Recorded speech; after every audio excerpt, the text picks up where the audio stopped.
ஆனால் அடுத்தடுத்து அந்த திமுக கூட்டணி சீட்டு கட்டு மாதிரி சரியும் போல இருக்குன்ற மாதிரி எனக்கு ஒரு உள்ளுணர்வு ஏற்படுது. இப்போ தலைவர்கள் மத்தியிலேயே ஒரு புழுக்கம் இருக்குன்னு வச்சுக்கோங்களேன், ஒரு கூட்டணி குறித்து ஒரு அதிருப்தி இருக்குன்னு வச்சுக்கோங்க, அது தொண்டர்கிட்ட வந்து ரெஃப்ளெக்ட் ஆகும், கண்டிப்பாக பிரதிபலிக்கும். விஜயகாந்த் சொன்னார், மேடையில் சொன்னார், என்னன்னு கேட்டால் அம்பேத்கர் படின்னு சொன்னார், திரும்ப அவனை அடின்னு சொல்கிறாரு. திமுகவுக்கு மாற்று இன்னைக்கு வந்து வலுவான அணி அமையல. ஆனால் மெல்ல மெல்ல நாட்கள் நகர இப்போ வந்து விஜய் என்னதான் இருந்தாலும் களத்தில் இருந்தாலும் கூட வந்து பார்த்தீங்கன்னா வந்து குறிப்பிட்டு சொல்ல முடியல, எத்தனை பர்சன்டேஜ்ன்றது சொல்ல முடியல. ஆனால் அதே அவர் அணி அமைஞ்சிச்சுன்னு வச்சுக்கோங்களேன், அப்போ சராசரியாக ஒரு 20% எடுத்துருவாருங்க. Doctor Ramadoss unproved, Sasikala unproved, TVK unproved. So unproved parties எல்லாம் சேர்ந்து இது என்டிகேவை தவிர்த்துட்டு மீதி எல்லா கட்சியுமே வந்து பார்த்தீங்கன்னா அன்ப்ரூவ்டு பார்ட்டிஸ், டிஎம்கேவோ ஏடிஎம்கே உட்பட சொல்கிறேன்.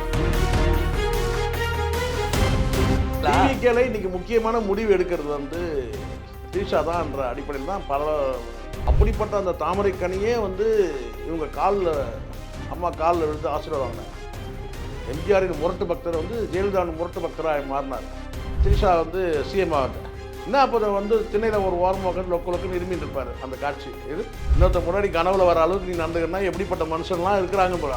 அவர்கிட்ட கேட்குறாங்க, ஏட்ட புதுசாக வந்த கட்சி வந்து பார்த்தீங்கன்னா அது வந்து பார்த்தீங்கன்னா வந்து பொண்டாட்டியை விட்டுட்டு இது கொள்கை தலைவராக நாச்சியாரை வச்சுட்டு கூத்தியார் பின்னாடி சுற்றிட்டு இருக்கிறாருன்னு ஒரு தகவல் இருக்குது.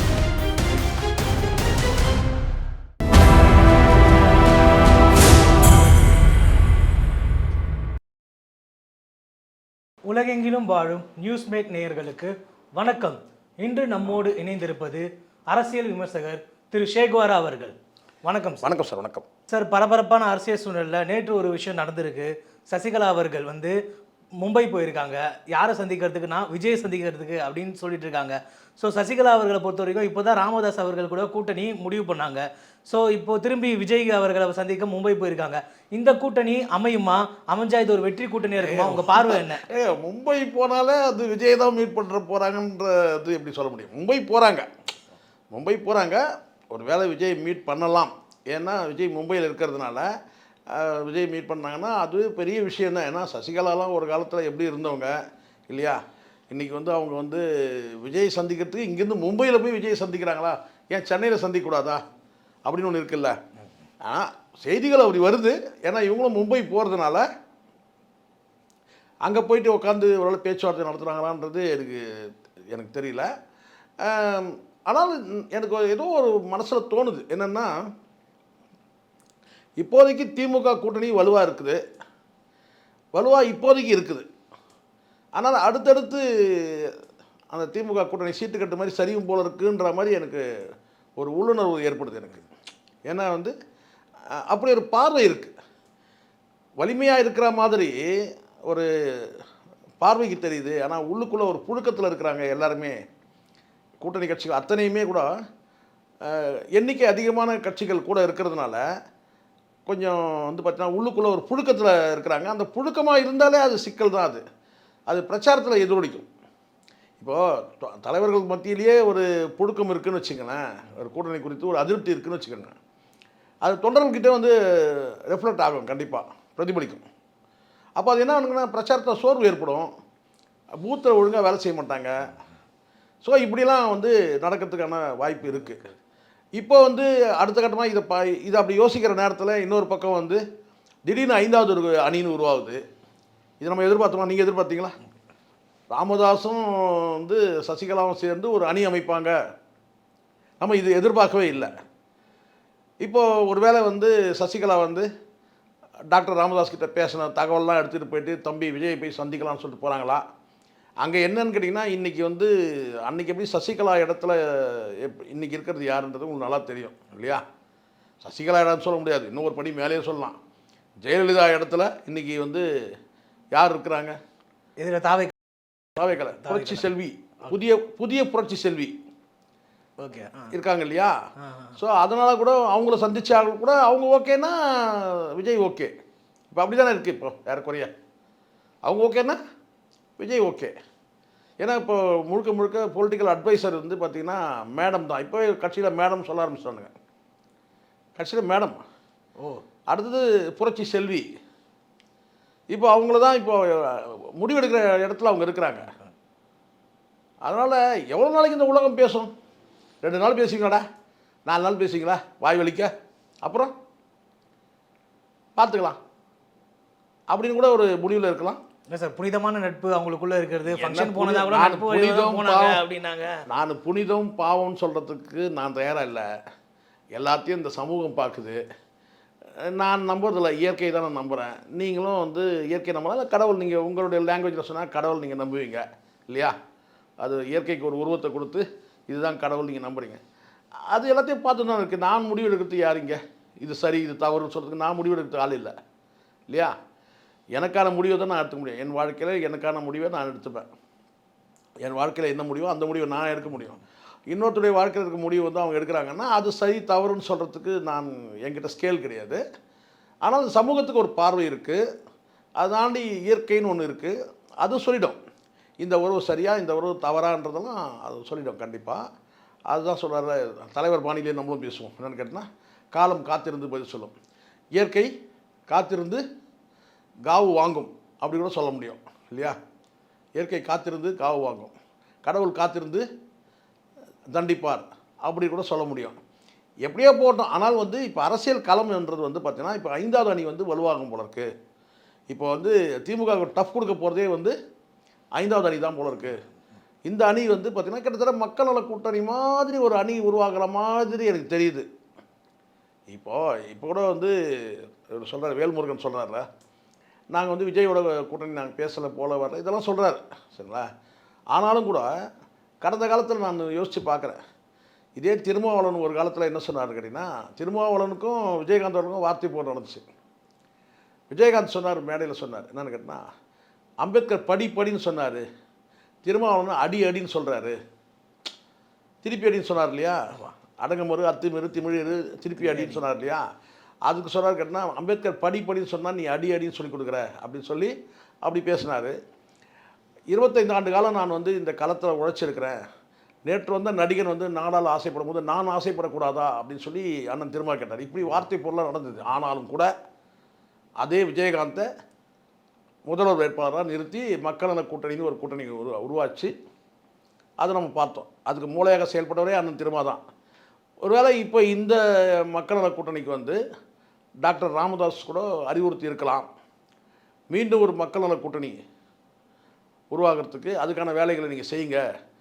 தம்பி விஜய் போய் சந்திச்சுட்டு வாங்க, நான் போய் சந்திக்கிறது நல்லா இருக்காது, மும்பை என்னால் போக முடியும், இது இப்போ இருக்க என்னோட கண்டிஷனில் வந்து நான் போக முடியாது, ஆனால் மும்பை போகணுன்னு ஆசையாக தான் இருக்குது. இது அங்கே போய் வந்து புரட்சி செல்வி கிட்ட பேச்சுவார்த்தை நடத்துறதுக்கெலாம் எனக்கு ஆசையாக தான் இருக்குது. ஆனாலும் என்னால் அவ்வளோ தூரம் பயணிக்க முடியாது. அதனால் நீங்கள் போய் பேசிட்டு வாங்க. ஏன்னா உங்களுக்கு புரட்சி தலைவியோடு பேசி உங்களுக்கு பழக்கம் இருக்குது. ஆனால் புரட்சி செல்வி புதிய புரட்சி செல்வியோடு நீங்கள் போயிட்டு வந்து எளிதாக நீங்கள் அணுக முடியும் அப்படின்னு சொல்லி கூட அனுப்பிச்சிருக்கலாம். ஆனால் அடுத்தடுத்து களத்தில் என்ன நடக்குன்றது ஒரு பரபரப்பாக இருக்குது. ஆனால் திமுக வந்து எதிரான ஒரு அணி வந்து கடைசி நேரத்தில் கூட சேர்ந்துடும் நான் நினைக்கிறேன். அநேகமாக அப்படி தோணுது எனக்கு. சார், திமுகவுக்கு மாற்று இன்றைக்கி வந்து வலுவான அணி அமையலை. ஆனால் மெல்ல மெல்ல நாட்கள் நகர நம்ம நினைக்கிறோம் இல்லையா, என்டிஏ தான் மாற்று அணியாக இருக்குன்னு சொல்லிட்டு. என்டிஏவை தாண்டி ஒரு புதிய அணி வந்து பார்த்தீங்கன்னா ஒரு இன்ஸ்டண்ட்டாக எப்படி இந்த ஃப்ரைட் ரைஸ்லாம் இருக்கு இல்லையா, அவசர உணவு இருக்கு இல்லையா, அந்த மாதிரி வந்து கேட்டால் கடைசி நேரத்தில் கூட ஒரு 10 நாள் இருக்கும்போது கூட ஒரு அணி சேர்ந்துடும் போல இருக்குது. ஒரு திமுகவுக்கு எதிரான ஒரு மாற்று அணி என்பது ஏடிஎம்கே என்டிஏவாக இருக்கிறதுக்கான வாய்ப்பு இல்லை. திடீர் அணி ஒன்று உருவாகிடும் போல இருக்குது.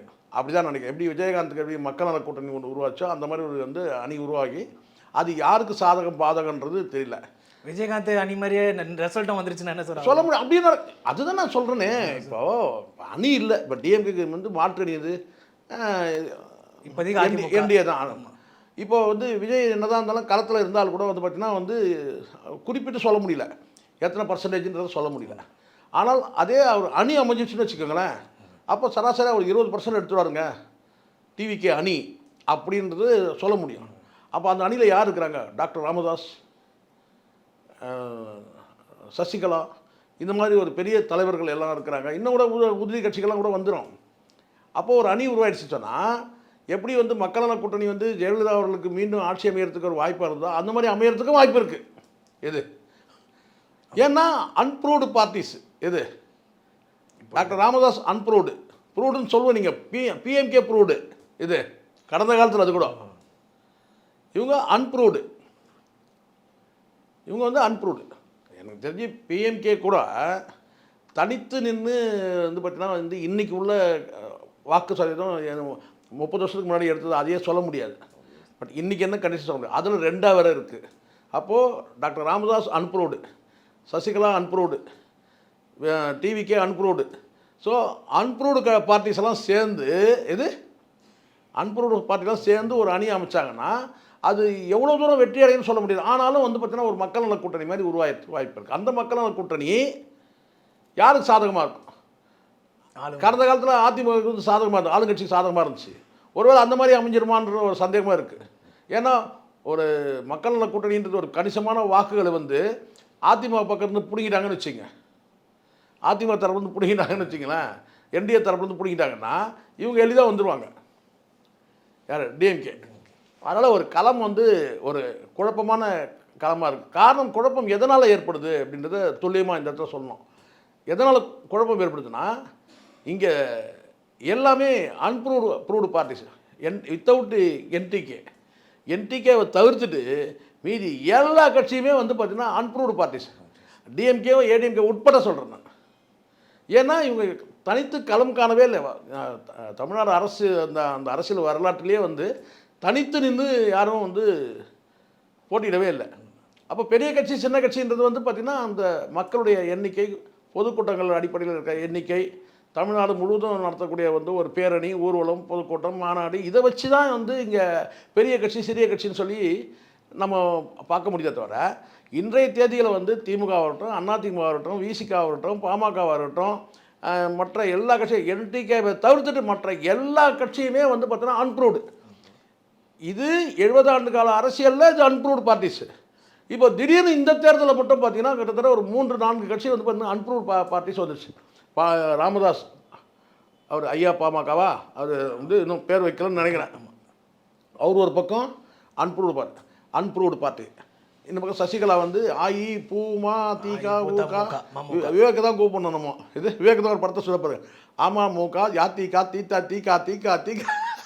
அது மாதிரி அவர் தான் பேரும். ஸோ அது ஒரு பார்ட்டி, சசிகலா பார்ட்டி அப்படி தான் சொல்ல முடியும். இப்போ டிவிக்கு இதுவே 3 கட்சி ஆயிடுச்சு. அப்புறம் இதர கட்சியெல்லாம் சேர்த்து ஒரு 10 கட்சி சேர்த்து அதுவும் ஒரு போட்டியாகும். அப்போ திமுகவுக்கு அதாவது திமுகவுக்கு வந்து எதிரான ஒரு அணி வந்து தனித்து போட்டின்னு இன்றைக்கி விஜய் சொன்னால் கூட தேர்தல் நேரத்தில் வந்து ஏதாவது அணி சேர்றதுக்கான வாய்ப்பு இருக்கும் போல இருக்குன்னு தான் நான் நினைக்கிறேன். சார், இப்போ ஏற்கனவே வந்து ராமதாஸ் அவர்கள் வந்து விஜய் அணுகுனாங்க. ஆனால் ராமதாஸ் அவர்களை சேர்த்துக்கிட்டா வந்து ஒரு சமூகத்துக்கு மட்டும் ஆதரித்து மற்ற சமூகத்தை ஓட்டத்தை தான் இழக்க வேண்டியது வரும் அப்படின்னு தாவேக்கா சேர்த்துக்கல அப்படின்னு சொல்கிறாங்க. இப்போ சசிகலா அவர்கள் கூட சேர்ந்து போயிருக்கிறதால இப்போ சசிகலா அவர்கள் ராமதாஸ் அவர்கள் போது ஒரு குறிப்பிட்ட 2 பெரிய சமூகத்தோட ஆதரவு கிடைக்கும். கூடவே சசிகலா அவர்கள்கிட்ட வைட்டமின் சப்போர்ட்டு கிடைக்கும். அதனால் வந்து இது வந்து ஒரு நல்ல இஷ்யூவாக இருக்கும் அப்படின்னு சொல்லிட்டு விஜய் யோசிப்பாரா, இதை கன்சிடர் பண்ணுவாரா? சார், இப்போதைக்கு விஜய் பொறுத்த வரைக்கும் கூட்டணிக்கு வந்து யாராவது வந்தாங்கன்னா சேர்த்துக்கலாம் அந்த நிலைப்பட்டத்தில் தான் இருக்கிறாங்க. ஆனால் யாராவது வந்தாங்கன்னா யார்? இப்போ பண்டுட்டி ராமச்சந்திரன் கூட ஒரு கட்சி தொடங்கிட்டாரு நேற்றோ முந்தானத்தோ. அதுக்கப்புறம் இந்த இவங்க இருக்கிறாங்கல்ல, மதிமுக பிரிஞ்சு வந்த மல்லை சத்யா வந்து ஒரு பார்ட்டி தொடங்கி அந்த பார்ட்டி எடுத்த முடிவு அதிருப்தியாகி வல்லம் பஷீர்ன்றவர் வந்து பார்த்தீங்கன்னா அவர் ஒரு தனி கட்சி தொடங்கிட்டார். அவர் ஒரு கட்சி எப்படி இருக்கு பாருங்க. காரணம் ஆனால் கரெக்டு தான். ஏன்னா இப்போது மதிமுக வந்து அதிருப்தியாகி நீங்கள் வந்து ஒரு கட்சி தொடங்கிட்டு அப்புறம் நாங்கள் திமுக கூட்டணிக்கு நாங்கள் வந்து ஆதரவாக இருப்போம், அந்த அடிப்படையில் நாங்கள் மதிமுகவுக்கும் நாங்கள் ஆதரவாக இருப்போம்னு சொன்னால் இந்த மாதிரியான ஆட்களை வச்சுக்கிட்டு அவர் பின்னாடியே ஒரு 10 பேர் இருக்கிறான். யார்? மல்லை சத்யம். என்னையா இது ஒரு கூட்டணி தர்மத்துக்கு ஒரு இவங்களுக்கு கூட்டணியில் ஒரு சீட்டு கொடுத்தாங்க கூட சொல்லலாம். இது எங்களுக்கு ஒரு சீட்டு கொடுத்துட்டாங்க, நாங்கள் திமுக அணியில் இருக்கிறோங்க, எங்களுக்கு ஒரு சீட்டு கொடுத்துட்டாங்கன்னு சொல்கிறது வாய்ப்பு இருக்குது இல்லையா? உங்களுக்கு சீட்டும் கொடுக்கல, இன்னும் நோட்டம் கொடுக்கல, இதான் உண்மை. இப்போ நீங்கள் என்ன செய்றீங்க கேட்டிங்கன்னா, நாங்கள் வந்து திமுகவுக்கு வந்து நாங்கள் ஆதரவாக இருக்கிறோம், ஆனால் அதில் வந்து பார்த்தீங்கன்னா கூட்டணியில் வந்து மதிமுக இருந்தனால மதிமுகவுக்கு நாங்கள் சேர்ந்தோம். அப்போ அந்த பருத்தி மூட குடோன்லேயே இருந்துருக்கலாமே இல்லை?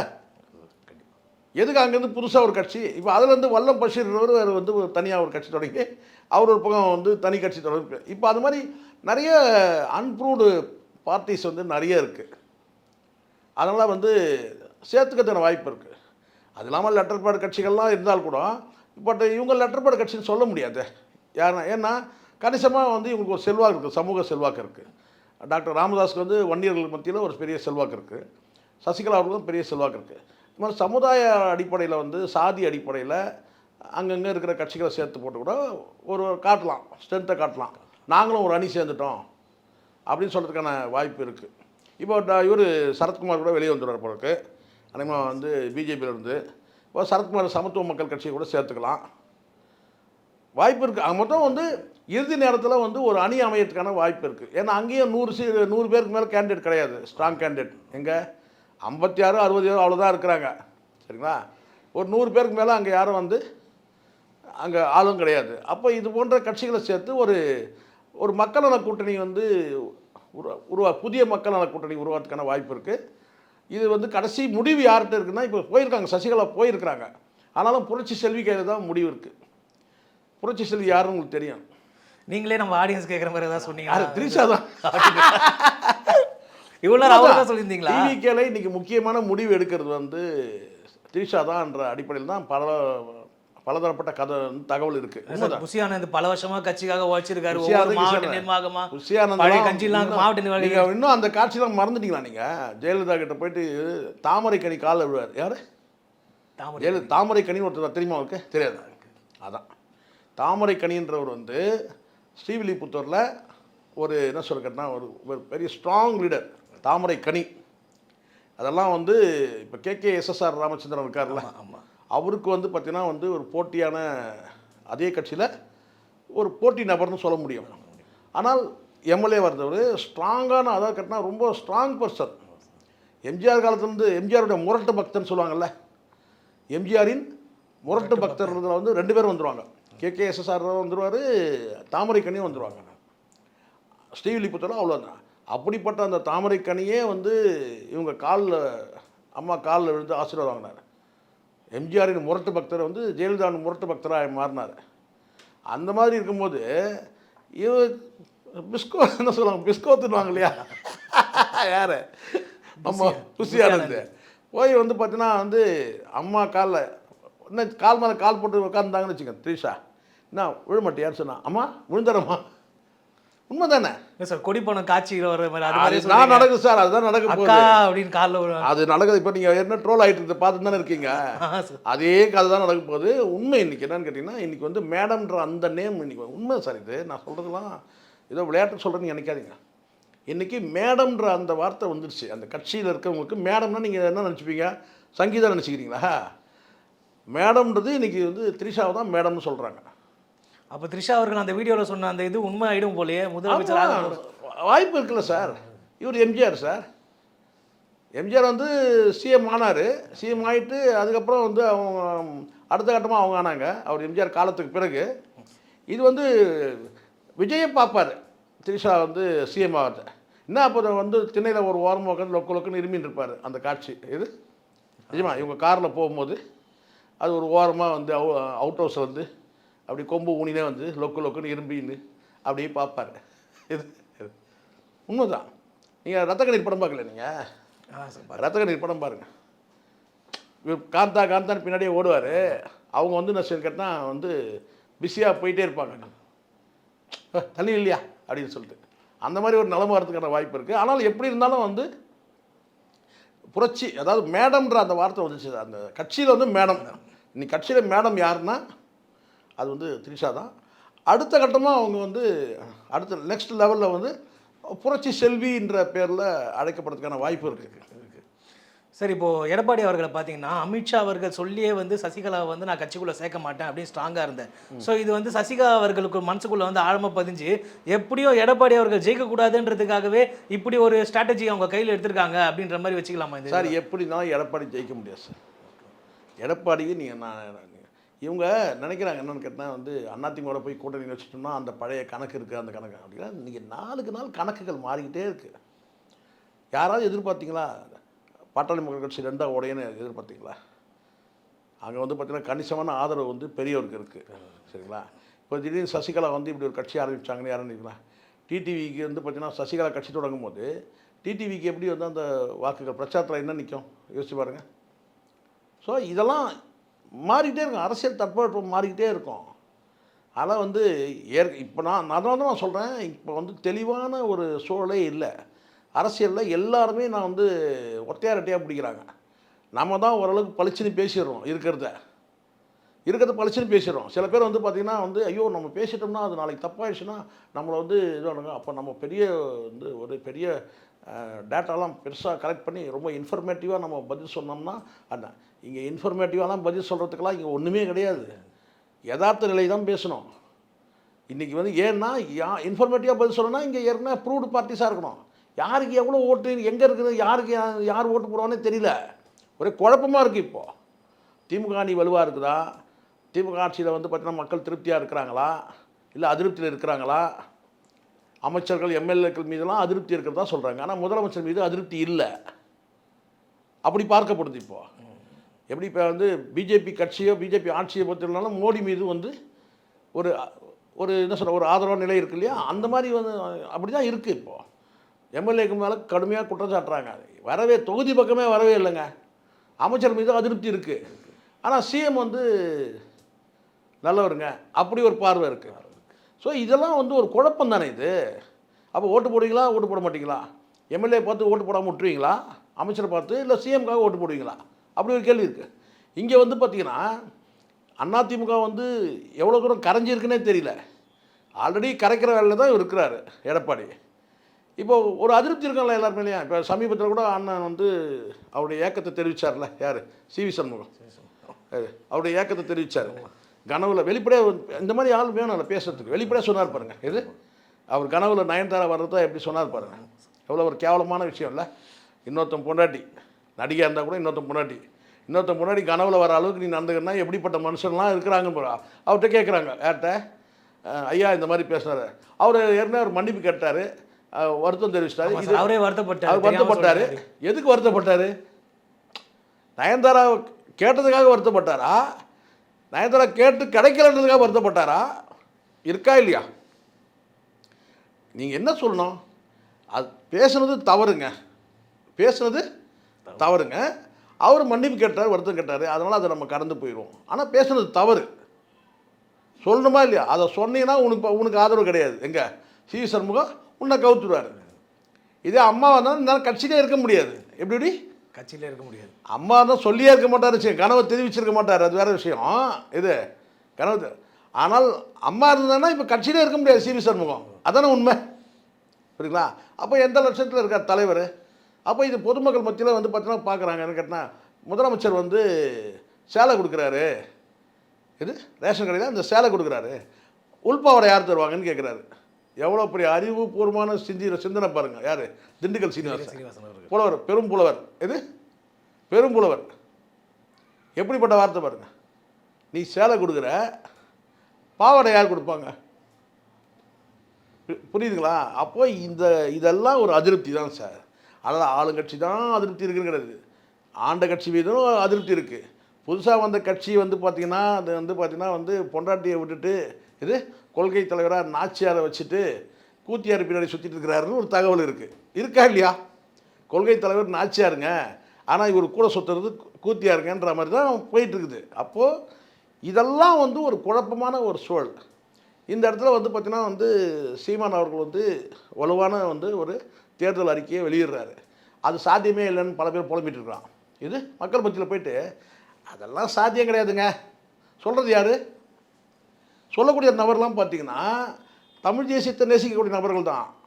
மாற்று அரசியல் வேணும்னு நினைக்கிறவங்க, திமுகவுக்கு ஒரு மாற்று வராதான்னு ஏங்குறவங்க, அதிமுக ஒரு மாற்று வராதான்னு ஏங்குறவங்க. ஆனால் அவங்க என்ன சொல்லணும்? என்ன தேர்தல் வரைவு அறிக்கை வெளியிட்டிருக்காருங்க, சாத்தியம் இல்லாத சாத்தியமாக்கணுங்க. சிலர் சாத்தியம் இல்லாத மாதிரி தோணுது, அது சாத்தியமாக்கணும் அப்படின்னு சொல்லணும். என்னங்க நீங்கள் வந்து அது ஒரு தேர்தல் அறிக்கை, நீங்கள் என்னங்க அதெல்லாம் சாத்தியம் கிடையாதுங்க, அதெல்லாம் வந்து பார்த்தீங்கன்னா அது ஒரு கற்பனைங்க, அவர் ஒரு கற்பனை உலகத்தில் இருக்காருங்க இப்படிங்கன்னு சொல்லிட்டு போகும்போது அப்போ என்ன ஆகுது? அதிருப்தி ஆகுது. ஒரு வெளிப்படையாக ஒரு கட்சி தலைவர் வந்து எனக்கு தேர்தல் நிதி கொடுங்கன்னு கேட்குறது வெளிப்படைத்தன்மை சார். அது வெளிப்படையாக கேட்குறாரு, புரியுங்களா? நீ போடு, கொடுக்காம போ. ஆனால் வந்து அவர் இந்த தேர்தல் நிதி வாங்கி என்ன பண்ணுறாரு, அந்த ஆராய்ச்சிக்கு போயிட்டான். இது 3 லட்ச ரூபா கொடுத்து ஸ்கூலில் பையனை படிக்க வைக்கிறாரு, 3 லட்ச ரூபாய்க்கு வாடகை கொடுக்குறாரு. அப்படி எப்படி போயிடுச்சு பாருங்க சிந்தனை, இது அப்படி போயிடுச்சு. ஸோ இதெல்லாம் பார்க்கும்போது பார்த்தீங்கன்னா மக்கள்கிட்ட ஒரு குழப்பத்தை உருவாக்கி வச்சிருக்கிற மாதிரி தான் எனக்கு தோணுது. அது யாருக்கு வேணாலும் சொல்கிறேன், எல்லார் மனசில் இருக்க தான் நான் சொல்கிறேன். ஏன்னா மக்களின் மனசாட்சியாக தான் நான் பேசணும் விரும்புகிறேன். ஒரு குழப்பமான சூழல் இருக்குது. யார் மீண்டும் ஆட்சின்றது ஒரு குழப்பமான ஒரு சூழல் தான் இருக்குது. இந்த சூழ்நிலை மும்பை பறந்துருக்குறாங்க, சரிங்களா? ஸோ பாருங்க, தமிழ்நாடு அரசியல் மும்பையில் டிசைட் ஆகுது. அடுத்த ஆட்சி வந்து யாருன்றது வந்து மும்பையில் போய் டிசைட் பண்ணுற மாதிரி இருக்கிறாங்க. இதில் கிங் யார், கிங் மேக்கர் யார், கிங் ஜோக்கர் யார், எப்படி இந்த தேர்தலில் தான் வந்து நல்லா புரிஞ்சுங்க. முன்னாடிலாம் கிங் மேக்கர், எது கிங் யார், கிங் மேக்கர் யாருன்னு சொல்லுவாங்க, புரியுதா சொல்கிறது? அப்படி தான் இதுக்கு முன்னாடி வந்து. இப்போ வந்து பார்த்தீங்கன்னா புதுசாக இதையும் சேர்த்துக்கணும். நீங்கள் கிங் ஜோக்கர் யாருன்றதும் தெரிஞ்சிடும். ஏன்னா யார் வந்து இந்த இடத்துல வந்து பார்த்திங்கன்னா வந்து முற்றிலுமாக வந்து என்ன சொல்ல கேட்டால் வந்து ஒரு ஒரு குறிப்பு நான் சொல்கிறது, வெற்றி தோல்வியில் வந்து இவங்க டெபாசிட் இருந்துட்டாங்க, இவங்க டெபாசிட் வாங்கிட்டாங்கன்னா நான் சொல்லவே இல்லை. இந்த முதலமைச்சர் கனவுன்னு ஒன்று இருக்குல்ல, அதாவது இந்த கேட்டால் வந்து நல்லாட்சி கனவு கிடையாது, முதலமைச்சர் கனவுன்னு ஒன்று இருக்குல்ல, அந்த கனவு வந்து பார்த்தீங்கன்னா யாருக்கிட்ட கை நழுவி போகுதோ அவங்க தான் ஜோக்கர். நான் சொல்கிறது அது டிவிக்கேனா இருக்கட்டும், அது டிஎம்கேனா இருக்கட்டும், அது ஏடிஎம்கேனா இருக்கட்டும், முதலமைச்சர் கனவில் இருக்குது. இந்த 3 கட்சி தான் முதலமைச்சர் கனவில் இருக்குது. சீமான் நாம் தமிழ் வந்து கட்சி வந்து பார்த்தீங்கன்னா ஆட்சிக்கான கனவு இருக்குது. முதலமைச்சர் கனவு வேறு, ஆட்சிக்கான கனவு வேறு. முதலமைச்சர் கனவில் யார் இருக்கிறதுன்னு கேட்டிங்கன்னா 3 பேருமே இருக்கிறாங்க. எடப்பாடி இருக்கிறாரு, விஜய் இருக்கிறாரு, ஸ்டாலின் இருக்கிறாரு. யாருக்கு வந்து அந்த வெற்றி வாய்ப்பு வந்து கணிசமான நெருக்கத்தில் வந்து அதை இழக்கிறாங்களோ அவங்க தான் பொலிட்டிக்கல் ஜோக்கர். இந்த தேர்தலில் வந்து அவங்க தான் வந்து கிங் ஜோக்கர், கிங் மேக்கரில் கிங் ஜோக்கர். நிச்சயமாக சார், இங்கே வந்து உட்காந்து உங்களோட பொன்னான நேரத்தை ஒதுக்கி சில வேல்யூபிளான கருத்துக்களை பகிர்ந்துட்டீங்க. ரொம்ப நன்றி சார். நன்றி சார்.